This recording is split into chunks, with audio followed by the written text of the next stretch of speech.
Hello बच्चों, कैसे हैं आप लोग। क्लास 12th अकाउंटेंसी के इस वीडियो लेक्चर में आप सभी का स्वागत है।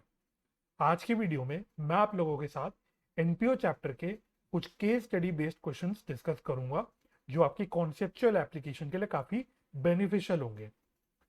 एनपीओ चैप्टर की फुल कॉन्सेप्चुअल रिवीजन मैं ऑलरेडी अपने चैनल पे अपलोड कर चुका हूं। अगर आपने वो अभी तक नहीं देखा है तो आप उसको चेकआउट कर सकते हैं। लिंक मैं आई बटन पे छोड़ दूंगा। हाँ, एक और बात, अगर आपको मेरी वीडियो हेल्पफुल लगती है और आप मुझे सपोर्ट करना चाहते हैं तो प्लीज़ इसको लाइक और शेयर ज़रूर कीजिएगा और चैनल को सब्सक्राइब भी कर दीजिएगा। चलिए बिना किसी देरी के मैं अपनी वीडियो को शुरू करता हूँ।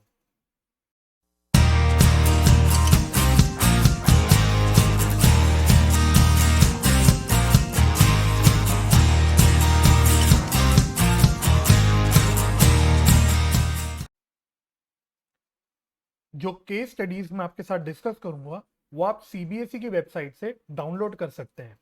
आपकी कन्वीनियंस के लिए मैं लिंक डिस्क्रिप्शन पे छोड़ दूंगा। चलिए शुरू करते हैं फटाफट से।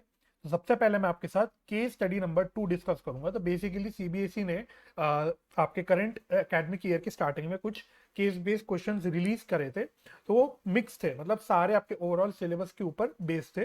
तो उसमें से मैंने 3 केस बेस्ड क्वेश्चंस निकाले हैं जो आपके एनपीओ चैप्टर से रिलेट करते हैं। तो सबसे पहले हम लोग करेंगे केस स्टडी 2। तो मैं सबसे पहले केस स्टडी पढ़ूंगा, आप लोग भी मेरे साथ पढ़िएगा और फिर हम लोग मिलकर साथ में इसको सॉल्व करेंगे।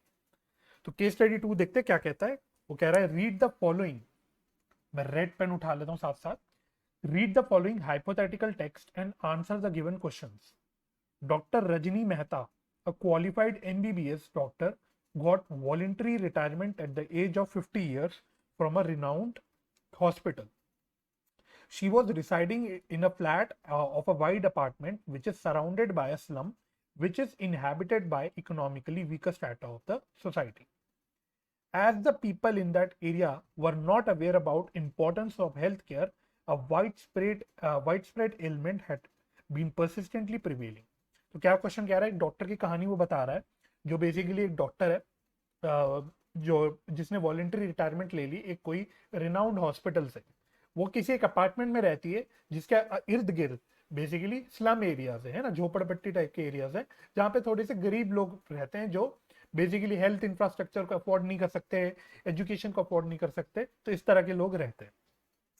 और उसने देखा कि इस सोसाइटी के अंदर इस बेसिकली जो स्लम एरिया है इसमें कोई एक डिजीज फैल रही है जो कि काफी तेजी से इधर उधर फैल रही है। तो बेसिकली ये कहानी बता रहा है आपको और कुछ नहीं। As the people in that area were not aware about importance of healthcare, a widespread ailment had been persistently prevailing. तो यही मतलब वो कहना चाह रहा है कि क्योंकि लोग हेल्थ के बारे में इतना जानते नहीं थे, इतना अवेयर नहीं थे, तो उसकी वजह से कुछ एक डिजीज जो है वो फैल रही थी। Rajini met with some of the well-off people of apartment and decided to open a dispensary named as local clinic to provide them cost-free medical assistance and make them aware about hygienic living, physical fitness and economic balance diet. तो उसने क्या किया, अपने society के अपने apartment के कुछ well of लोगों को इकट्ठा किया और डिसाइड किया कि मैं एक क्लिनिक खोलती हूँ जो basically free of cost treatment, medical treatment और इस तरह की सर्विसेज इन गरीब लोगों को प्रोवाइड करेंगी। सिर्फ मेडिकल ट्रीटमेंट नहीं, इनके ऊपर मतलब बेसिकली इनके अराउंड अवेयरनेस फैलाने के लिए कि भाई अच्छी हेल्थ का क्या बेनिफिट होता है, किस प्रकार से हमें अपने हाइजेनिक एनवायरनमेंट बना के रखना चाहिए, फिजिकल फिटनेस के क्या बेनिफिट्स होते हैं। तो इस तरह की बातें भी बेसिकली अवेयरनेस फैलाने के लिए और ऑब्वियसली मेडिकल ट्रीटमेंट और मेडिकल सर्विसेज देने के लिए एक क्लिनिक खोला। और आगे क्या कहता है, हाँ, many of the apartment members agreed to it. ठीक है, बहुत अच्छी बात है। She approached health department of the town with a proposal which was accepted and an initial one time grant of ₹2 lakh was sanction. तो बेसिकली ये एक health department में अपने शहर के हेल्थ डिपार्टमेंट के पास गई अपना प्रपोजल लेके, जो कि हेल्थ डिपार्टमेंट ने एक्सेप्ट कर लिया और एक वन टाइम ग्रांट दिया। कितने रुपए का, 2 लाख रुपए का, for purchase of medical equipments, test kits for pathological test वगैरह वगैरह। तो इस प्रकार की इन्वेस्टमेंट्स के लिए बेसिकली 2 लाख रुपए का वन टाइम ग्रांट दिया हेल्थ डिपार्टमेंट ने। 10 members of the apartment contributed ₹20,000 each as life time subscription. तो 10 मेंबर्स थे अपार्टमेंट के ही जिन्होंने 20-20 हजार रुपए दिए for life time subscription of the clinic. Rajni decided to charge ₹10 as one time registration fee. Rajni ने बोला कि मैं जो भी पेशेंट्स है जो उन लोगों से वैसे तो free of cost medical treatment provide करनी है, पर हम एक बार ऐसे नहीं, हर बार एक बार हम ₹10 की कुछ एक रजिस्ट्रेशन फी ले लेंगे। Apart from the above, Rajni made the following transaction in the for the first year. तो पहले साल क्या क्या ट्रांजेक्शन हुई?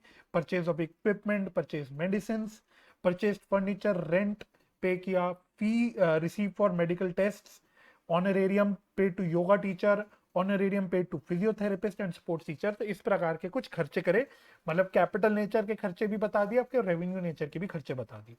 Rajini informed that during the first year, 10,500 patients were registered for treatment and for other services. Taking reference from the above, answer the following questions. तो रजनी ने बोला कि पहले साल 10,500 पेशेंट्स ने हमारे साथ रजिस्टर किया, बेसिकली क्लिनिक में रजिस्टर किया, और बेसिकली आपसे कह रहा है कि इस पूरी कहानी के बेसिस पे आपको नीचे दिए गए क्वेश्चंस के जवाब देने हैं। तो सबसे पहले मैं उम्मीद करता हूं कि बड़ी सिंपल सी कहानी, जो केस स्टडी क्या है, कहानी होती है, case study is nothing but a story. तो आपने पूरी कहानी पढ़ ली होगी और कहानी आपको अच्छे से समझ आ गई होगी। वंस आपको एक कहानी समझ आ गई, हम आप क्वेश्चन एक बार देखना शुरू करते हैं कि सीबीएसई पूरी बड़ी सी कहानी पे एक्चुअली क्या सवाल आपसे पूछ रहा है। पहला सवाल है, NPO not for profit organisation prepares कौन से accounts? Income and expenditure account, trading, profit and loss account, receipt and payment account, या नन ऑफ द अबव। तो ये तो एक ऐसा सवाल है जो आप लोगों से अब आधी नींद में भी अगर कोई पूछ ले तो आप आधी नींद में भी इसका सही से जवाब दे दो। तो एनपीओ भाई क्या क्या अकाउंट्स बनाते हैं? इनकम एंड एक्सपेंडिचर अकाउंट बनाता है क्या? यस, बिल्कुल बनाता है। ट्रेडिंग पीएनएल अकाउंट बिल्कुल नहीं बनाता NPO. Receipt and payment account बनाते हैं। नन ऑफ दी अबव तो खत्म हो गए। तो आंसर हो गया 1 एंड 2, तो बस 1 एंड 3 सॉरी। तो 1 एंड 3 हम देख लेते कहां आ रहा है, ऑप्शन नंबर डी 1 एंड 3। तो इनकम एंड एक्सपेंडिचर अकाउंट है, रिसिप्ट एंड पेमेंट अकाउंट। तो ये तो एक जनरल क्वेश्चन था जो कि एक्चुअली आपके केस स्टडी से रिलेट भी नहीं करता था। अगला सवाल देखते हैं क्या बोल रहा है। Honorarium paid to physiotherapist and sports teacher will be posted to. तो ये भी आप लोगों ने कॉन्सेप्ट में पढ़ रखा है। ऑनरेरियम जो पे किया जाता है ये एक नॉर्मल रेवेन्यू नेचर का खर्चा होता है, और रेवेन्यू नेचर के खर्चे आपके जाते हैं इनकम एंड एक्सपेंडिचर अकाउंट में, डेबिट साइड पे, है ना। एक्सपेंडिचर वाले साइड पे बेसिकली वो जाते हैं आपके इनकम एंड एक्सपेंडिचर अकाउंट में, और रिसिप्ट एंड पेमेंट अकाउंट में अगर ये पे हो रहा है तो पेमेंट साइड यानी क्रेडिट साइड पे आता है। तो आंसर है, पहले अपने दिमाग में सोच लो। देखो मैं इससे पहले आगे बढ़ूं, ये एमसीक्यू बेस्ड बेसिकली क्वेश्चन है, तो इससे पहले आप लोग भाई मेरे को कमेंट में लिखने लग जाओ कि सर सर सर एमसीक्यू नहीं आने वाले, आपके से टर्म टू से के जो पेपर है इसमें एमसीक्यू नहीं आएंगे, ये वो। इससे पहले मैं ये आपको क्लियर कर देना चाह रहा हूँ कि ये केस स्टडी जरूरी नहीं एमसीक्यू फॉर्म में आए, ये आपको जनरल फॉर्म में भी पूछा जा सकता है ना। तो यही केस स्टडी को थोड़ा सा इधर उधर करके वो नॉर्मल क्वेश्चंस के फॉर्म में भी पूछ सकता है, जरूरी नहीं कि एमसीक्यू फॉर्म में ही बनेंगे क्वेश्चंस। तो आपको यहाँ पे फोकस करना है अपने कॉन्सेप्ट एप्लीकेशन पे। मैं आपकी कॉन्सेप्ट एप्लीकेशन की प्रैक्टिस कराने के लिए डिस्कस कर रहा हूँ ये। तो आपने जो भी कॉन्सेप्ट एनपीओ के पढ़ रखे हैं, आपको देखना है कि क्या आप उसको आप यहाँ पे अप्लाई कर पा रहे हो। आपको ये सब ध्यान नहीं देना कि एमसीक्यू क्वेश्चन है नहीं है, जो भी है, जैसे भी क्वेश्चन है, डोंट केयर।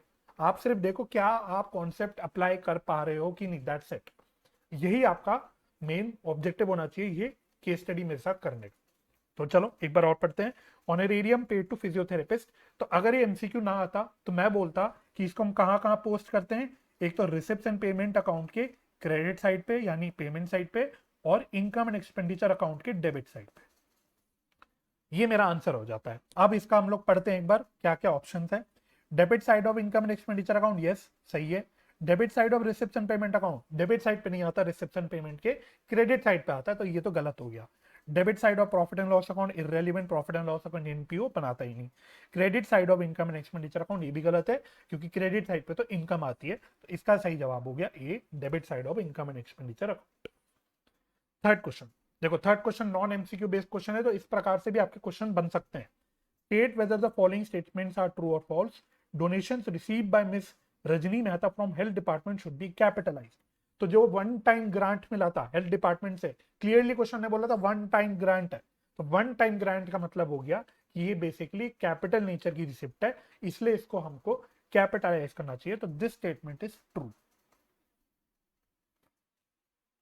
ठीक है, क्योंकि वन टाइम रिसिप्ट था, है ना, वन टाइम रिसिप्ट था, इसलिए इसको हम लोग ट्रू बोलेंगे, इसको हम लोग कैपिटल नेचर की रिसिप्ट मान के कैपिटलाइज कर देंगे।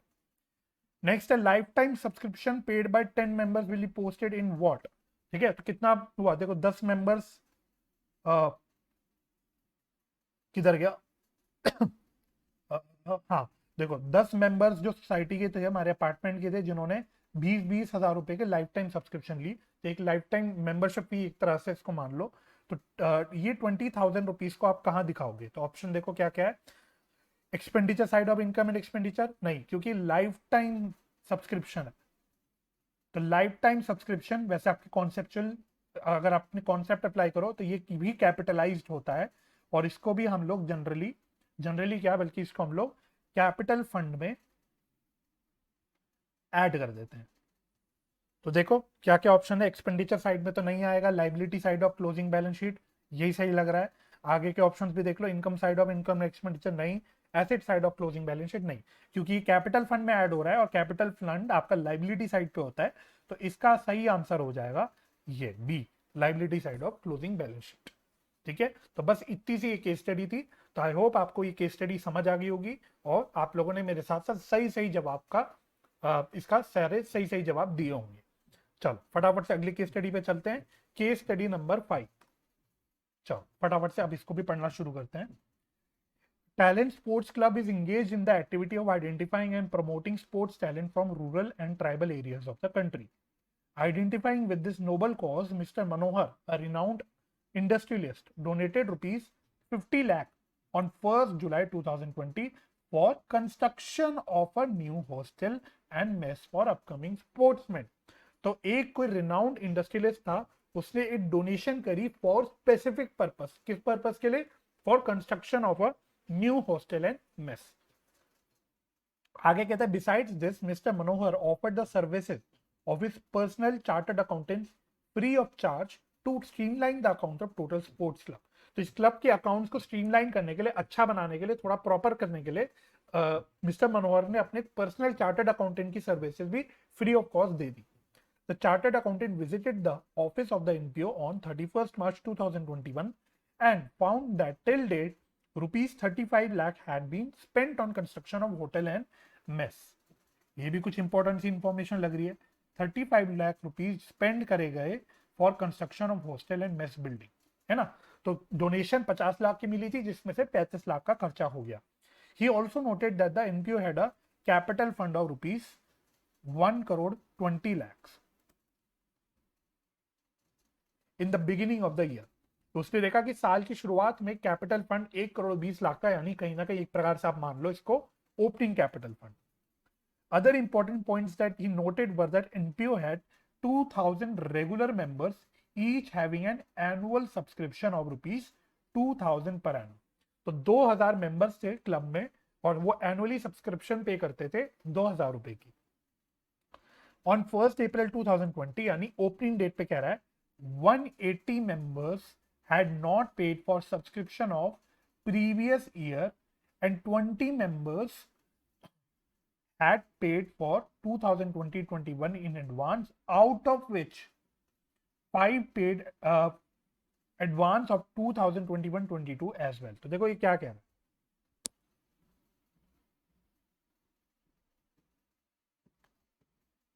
ये कह रहा है ओपनिंग डेट पे, ओहो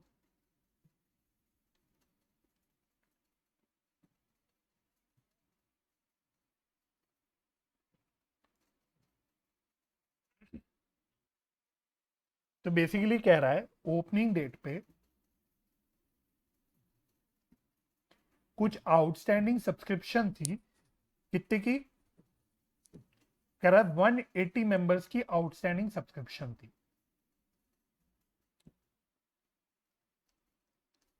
और साथ ही साथ ओपनिंग डेट पे वो कहता है कुछ एडवांस सब्सक्रिप्शन भी थी 20 मेंबर्स की, एडवांस 20 मेंबर्स की।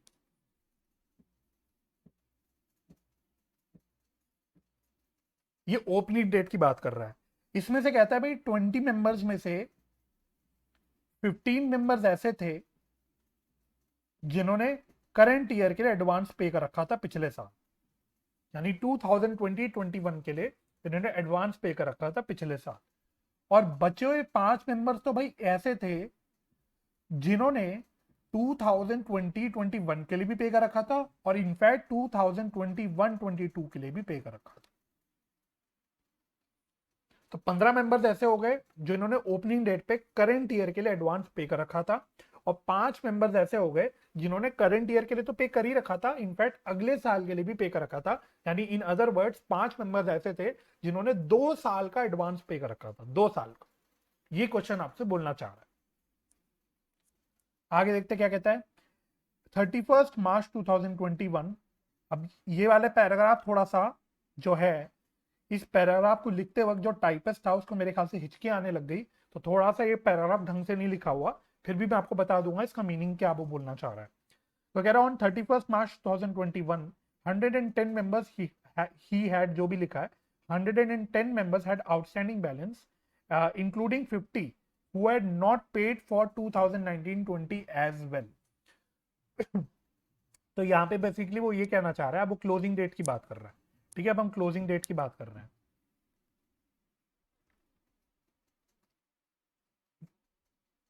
क्लोजिंग डेट पे वो कह रहा है कि आउटस्टैंडिंग जो था कितने मेंबर्स का था, 110 मेंबर्स का। क्लोजिंग डेट पे आउटस्टैंडिंग 110 मेंबर्स का था। इसमें से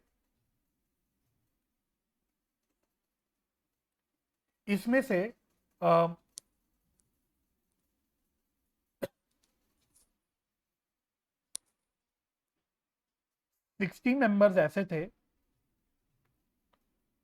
जिन्होंने 2020-21 का तो पे नहीं किया, और बचे हुए 50 मेंबर्स तो इतने नालायक थे कि इन्होंने पिछले साल का भी पे नहीं कर रखा अभी तक, और करंट ईयर का भी पे नहीं कर रखा। ये बोलना चाह रहा है। ठीक है, तो ढंग से ड्राफ्टेड नहीं है ये वाला पैराग्राफ, लेकिन जो ये कहना चाह रहा है कि 110 मेंबर्स क्लोजिंग डेट पे आउटस्टैंडिंग थे, इसमें से 60 ऐसे थे जिन्होंने, जो करंट ईयर की हम बात कर रहे हैं, करंट ईयर का ही खाली आउट सब्सक्रिप्शन नहीं पे किया था, और बचे 50 मेंबर्स इतने नालायक थे जिन्होंने तो 2 साल का नहीं पे कर रखा था, पिछले साल का भी पे नहीं किया हुआ और करंट ईयर का भी पे नहीं कर रखा, तो 2 साल का उन्होंने नहीं पे कर रखा। तो ये बेसिकली आपसे वो कहना चाह रहा है। अगेन थोड़ा ढंग से लिखा नहीं हुआ, बट उसका मतलब ये है। इसके अलावा कहता है and 25 members had paid for 2021-22 in advance, including all 5 who had paid in advance in 2019-20। तो यहां पे वो क्या कह रहा है, इस क्लोजिंग डेट पे ही एडवांस सब्सक्रिप्शन की इंफॉर्मेशन वो दे रहा है। तो एडवांस सब्सक्रिप्शन 25 मेंबर्स ने दे रखा है, और इसमें से 5 तो ये वाले हैं, 5 ये वाले हैं। तो मैं इसको कनेक्ट कर देता हूं। तो क्लोजिंग डेट पे भी 25 मेंबर्स हैं जिन्होंने एडवांस में पे कर रखा है, और इस 25 में ये 5 इंक्लूडेड है जिन्होंने तो पिछले साल ही एडवांस पे कर दिया था, जिसकी बात हमने ऊपर करी थी ओपनिंग डेट पे। तो ये वो कहना चाह रहा है। Since the accountant of NPO was not clear how to deal with all the above information, he drafted a set of questions for guidance. तो अकाउंटेंट तो था एनपीओ का, वो इतना क्वालिफाइड नहीं था, तो उसको बहुत सारी चीजों पे कंफ्यूजन था, नहीं समझ पाया कैसे करना है उसको। तो उसने कुछ क्वेश्चंस ड्राफ्ट करे। Considering that you are the chartered accountant, आप लोग चार्टर्ड अकाउंटेंट हो, answer the following questions based on the details given above. तो इस डिटेल्स पे आपको कुछ आंसर्स करने हैं, कुछ क्वेश्चंस के आंसर देने हैं। तो अब हम लोग एक बार क्वेश्चन पढ़ना शुरू करते हैं। मैं उम्मीद करता हूं इसकी भी केस जो है, जो कहानी है, आपको समझ आ गई होगी, और जो एक पैराग्राफ ढंग से नहीं लिखा हुआ, जो मैंने आपको समझा दिया अलग से, आई होप वो आपको समझ आ गया होगा। तो कहता है the amount of ₹50 lakh receive from mister Manohar towards building and mess should be transfer to what. तो जो 50 लाख रुपए का डोनेशन मिला था मनोहर से, वो हॉस्टल बिल्डिंग बनाने के लिए बेसिकली मिला था, तो एक प्रॉपर स्पेसिफिक पर्पस के लिए मिला था। तो इसको हम कहाँ पे हम लोग ऐड कर देंगे। तो आपने फंड बेस्ड अकाउंटिंग का कॉन्सेप्ट आई बिलीव पढ़ रखा होगा। सपोज ये आपको ऑप्शन नहीं भी गिवन होंगे तो आपको अपने आप से पता लगना चाहिए कि ये हम लोग बिल्डिंग फंड में ऐड करेंगे, क्योंकि ये एक बिल्डिंग बनाने के लिए स्पेसिफिक डोनेशन मिली है, तो this will be added to building fund. Second कहता है the amount of ₹35 lakh spent on construction of building should be. तो 50 लाख की डोनेशन मिली थी, उसमें से 35 लाख का हमने कंस्ट्रक्शन पे खर्चा कर दिया, उसका हमें क्या ट्रीटमेंट करना होता है। तो एसेट फंड की एसेट फंड की जो ट्रीटमेंट होती है as per fund based accounting, उसमें हम क्या करते हैं, जो खर्चा हो जाता है उस खर्चे को हम लोग एक तो एसेट साइड पे दिखा देते हैं बिल्डिंग इन प्रोग्रेस के नाम से, और कोरस्पॉन्डिंगली हम लोग इसको स्पेसिफिक फंड है यानी बिल्डिंग फंड से ट्रांसफर करके कैपिटल फंड में ट्रांसफर कर देते हैं, तो बिल्डिंग फंड में से वो माइनस हो जाता है और कैपिटल फंड में वो ऐड हो जाता है। तो आई बिलीव ये आप लोगों को पता होगा। तो ये वैसे ट्रीटमेंट होती है, तो आपको अगेन इसकी ट्रीटमेंट पता होनी चाहिए। स्टिल हम एक बार ऑप्शंस पढ़ लेते हैं क्या बोल रहा है। वो कह रहे हैं reflected on debit side of income and expenditure account, no no no, ये खर्चा नहीं है, ये इनकम एंड एक्सपेंडिचर अकाउंट में नहीं आएगा।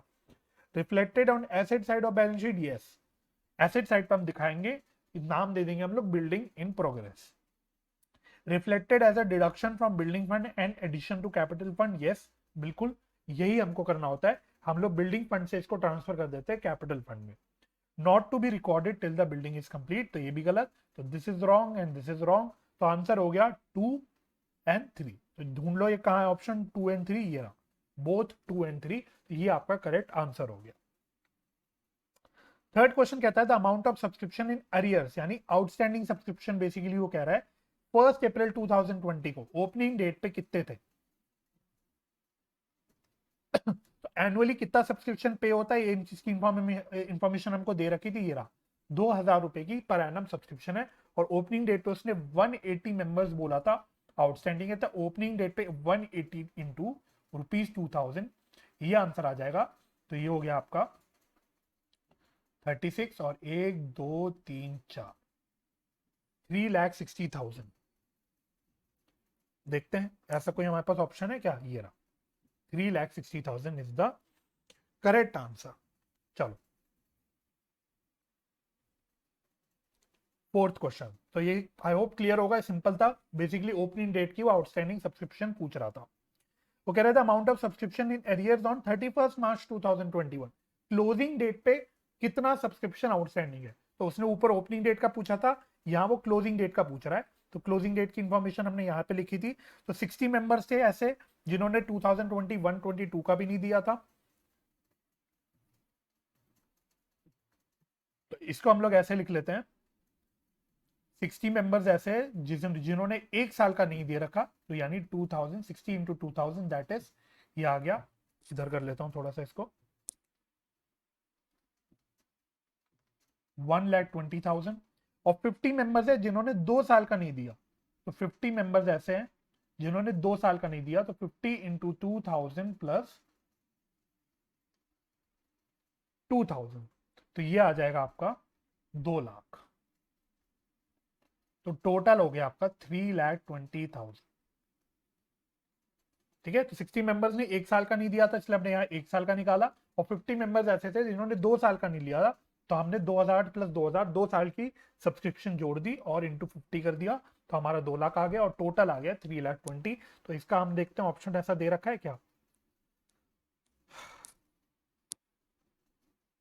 ये रहा क्वेश्चन नंबर 4, तो 3,20,000 ये रहा आपको गिवन ऑप्शन, तो ये इसका करेक्ट आंसर हो जाएगा।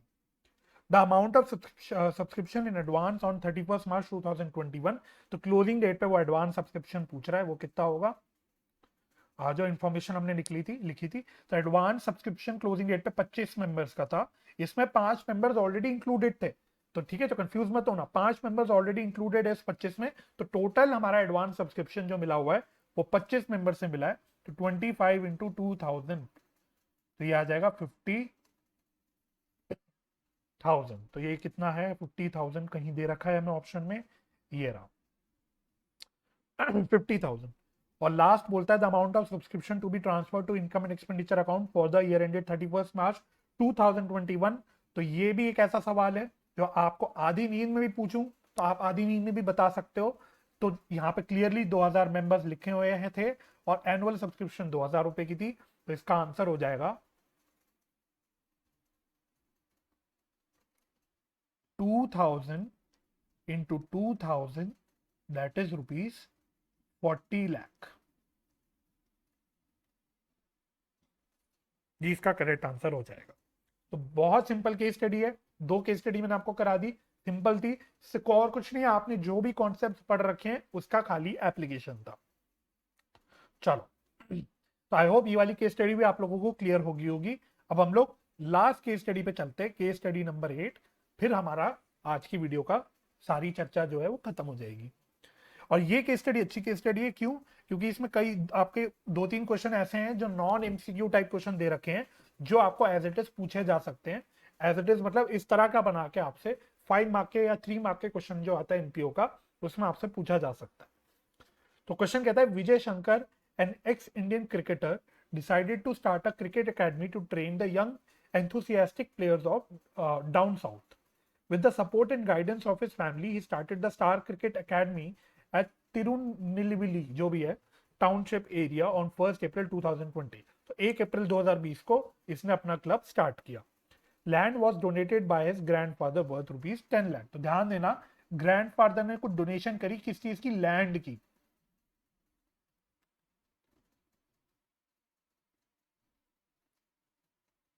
एज पर हिज विल, अपने विल से के अकॉर्डिंग उसने लैंड की डोनेशन करी। His father Shankar donated ₹5 lakh for construction and running the academy.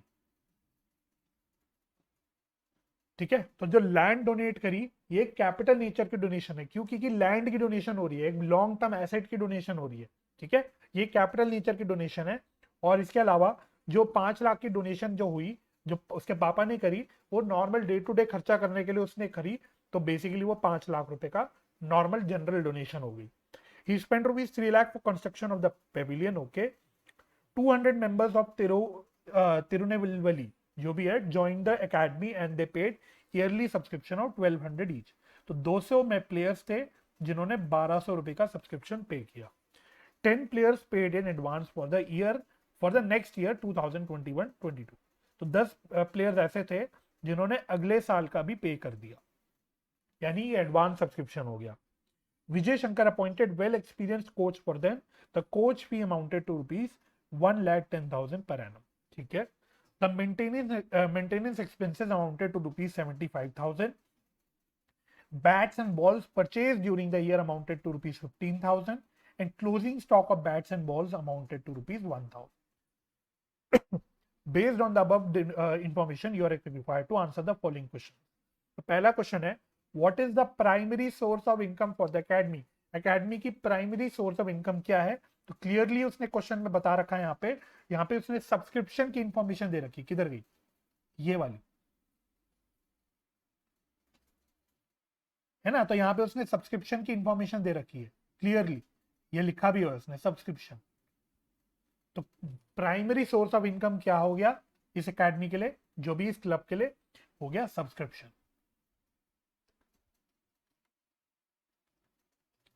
फिर कहता था amount of subscription to be credited to income and expenditure account. लो जी, ये भी सिंपल क्वेश्चन अगेन। इसमें आपको नंबर ऑफ मेंबर्स भी दे रखे हैं और सब्सक्रिप्शन पर एनम भी दे रखा है। तो 200 प्लेयर्स है तो मेंबर्स होगा एक प्रकार से। तो 200 इंटू ₹1200 जो भी आएगा,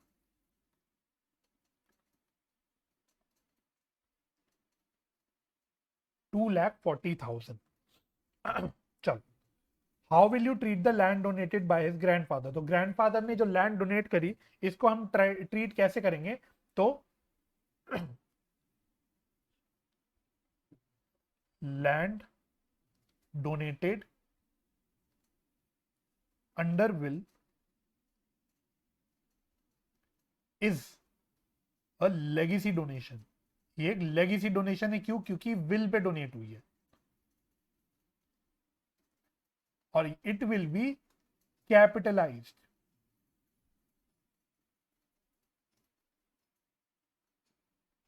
it will be capitalize. Capitalize क्यों? क्योंकि लैंड डोनेट हो रही है, एक बहुत लॉन्ग टर्म एसेट डोनेट हो रहा है ना, कोई कैश वैश का डोनेशन नहीं है, लैंड डोनेट हो रही है। तो एक कैपिटल नेचर की, क्योंकि एसेट एक कैपिटल नेचर मतलब एक लॉन्ग टर्म एसेट है, तो डोनेशन भी एक प्रकार की लॉन्ग टर्म हो गई। तो इसको हम लोग कैपिटलाइज करेंगे। सर कैपिटलाइज करने का मतलब जर्नल एंट्री क्या होगी ये बता दो हमको। जर्नल एंट्री सिंपल है इसकी, land account debit. Land account debit क्यों? क्योंकि लैंड एक एसेट है, लैंड आ रही है। और इसको हम लोग इनकम एंड एक्सपेंडिचर अकाउंट में क्रेडिट नहीं करेंगे, क्योंकि हम इसे कैपिटलाइज कर रहे हैं। तो हम इसको सीधा कैपिटल फंड में ऐड कर देंगे। तो कैपिटल फंड में हम इसको क्रेडिट कर देंगे। जितनी भी रुपए की लैंड है, कितने रुपए की लैंड थी? 10 लाख। तो ये अमाउंट आ जाएगा 10 लाख। ये इसकी जनरल एंट्री हो जाएगी अगर आपको इंटरेस्ट है जनरल एंट्री जानने में। Land account debit to capital fund, ये इसकी जनरल एंट्री हो जाएगी। फोर्थ कहता है the liability towards advance subscription amounted to what. लो जी, लाइबिलिटी कितनी एडवांस सब्सक्रिप्शन की, तो बहुत सिंपल है। 10 प्लेयर्स ने एडवांस में दिया 1200 रुपए, तो 10 इंटू 1200, तो ये आ गया 12,000। Fifth, the amount of subscription received as per receipts and payment account for star cricket club is what. मतलब वो पूछ रहा है टोटल सब्सक्रिप्शन एक्चुअली कितना रिसीव हुआ।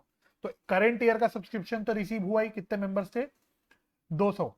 तो 200 प्लेयर्स ने करंट ईयर का सब्सक्रिप्शन तो दिया ही दिया, प्लस 10 प्लेयर्स ने अगले साल का एडवांस में दे दिया। तो ये कितना आ रहा है, ये तो हमने निकाला ही था, 24 और 4 बार 0, और ये भी हमने निकाल दिया था 12,000। तो एक्चुअली कितना रिसीव हुआ हमारे को, 2,52,000। तो रिसिप्ट एंड पेमेंट अकाउंट में रिसिप्ट साइड में एक्चुअली आ रहा होगा 2,52,000, क्योंकि हम लोग रिसिप्ट एंड पेमेंट अकाउंट में दिखाते हैं एक्चुअली कैश बेसिस पे। तो एक्चुअली कैश कितना रिसीव हुआ ड्यूरिंग द ईयर, 2,52,000। तो ये रहा इसका आंसर। फिर सिक्स क्वेश्चन है, what amount should be charge to the income and expenditure account for bats and ball consume during the year. तो हम जो कंज्यूमेबल आइटम्स का जो कॉन्सेप्ट करते हैं उसकी एप्लीकेशन है। तो कुछ नहीं है, यहाँ पे आपको परचेज दे रखा है और क्लोजिंग स्टॉक दे रखा है। तो परचेज कितना है, परचेज है इसका, किधर गया, 15,000। इसमें से क्लोजिंग स्टॉक माइनस कर दो। एक्चुअली में हमने 15,000 रुपए की परचेज करी, जिसमें से 1,000 रुपए क्लोजिंग स्टॉक में है। इसका मतलब साल के दौरान हमने 14,000 रुपए के बैट्स एंड बॉल कंज्यूम कर दिए होंगे। इसका आंसर ये रहा। अगर आपको लगे सर इसका अकाउंट बना के हम करना चाहते हैं, तो बना लो bat stock of bats and balls, या इसको आप स्पोर्ट्स आइटम भी कह सकते हो। तो परचेज इधर आती है, टू बैंक 15,000, क्लोजिंग स्टॉक यहां आता है by balance BD, sorry CD 1,000। बस अकाउंट क्लोज हो जाएगा मेरा, अकाउंट का टोटल आ जाएगा 15,000, और बैलेंसिंग फिगर मेरी यहां बच के आएगी 14,000। ये हो गया मेरा bats and balls consume during the year. ठीक है, तो दोनों तरीके से भी आप निकाल सकते हो, जैसे आपको कंफर्टेबल लगे। वैसे सिंपल स्ट्रेट फॉरवर्ड था, आप ऐसे ही निकाल सकते हो। ठीक है, आई थिंक यही लास्ट क्वेश्चन था। तो ये मेरी केस स्टडी थी, बेसिकली मेरी क्या थी, सीबीएसई की केस स्टडी थी, जो उन्होंने साल के शुरुआत में आपके एकेडमिक ईयर की स्टार्टिंग में रिलीज की थी। और एनपीओ चैप्टर आपका इस टर्म में पड़ता है, और इसमें उन्होंने 3 केस स्टडी दे रखी थी। तो इसलिए मैंने इसको डिस्कस कर लिया एक सेपरेट वीडियो में। तो आई होप आपने मेरे साथ साथ ये केस स्टडी सॉल्व करी होगी, आपको सारी चीजें समझ आ गई होगी, आप लोग मेरी तरह कॉन्सेप्ट की सही से एप्लीकेशन कर पाए होंगे, और आप लोगों ने इसको एंजॉय किया होगा। तो मेरे साथ इस वीडियो में, इस लेक्चर में जुड़ने के लिए बहुत बहुत धन्यवाद। अपना ख्याल रखें, अपने परिवार का ख्याल रखें, हंसी खुशी रहें, एक दूसरे की मदद करते रहें, और पॉजिटिव माइंडसेट से पढ़ाई करते रहें। मैं आपसे मिलूंगा जल्दी एक और ऐसी नई वीडियो पे। तब तक के लिए बाय बाय, टेक केयर और ऑल द बेस्ट।